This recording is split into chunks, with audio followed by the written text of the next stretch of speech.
But no, nobody bothered to listen to the repeated warnings, and instead they mocked Noah, bursting with laughter every chance they got.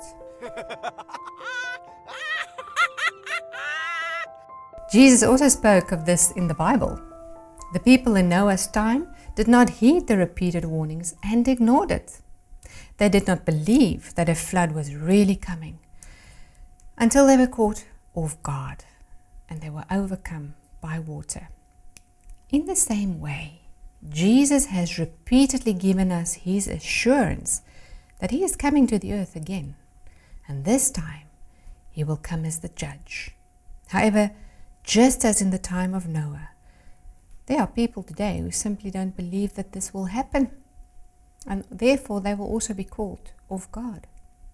For as in the days before the flood, they were eating and drinking, marrying and giving in marriage, until the day that Noah entered the ark, and did not know until the flood came and took them all away, so also will the coming of the Son of Man be.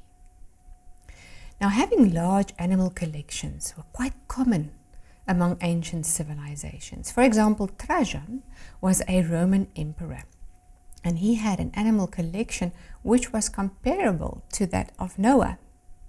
The collection included domestic and wild animals. King Solomon also had many animals and even 4,000 stables just for his horses.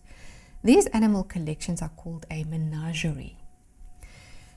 And of every living thing, of all flesh, you shall bring 2 of every sort, the New Living Translation says, kind, into the ark.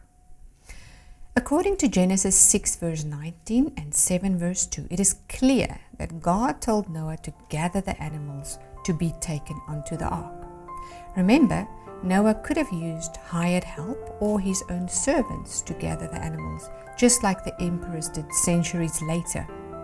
But Noah did not have to run around all day to try and catch each animal. Can you imagine how Noah, at his rather advanced age, would have struggled to catch a playful rabbit, especially if they were already wearing those long robes?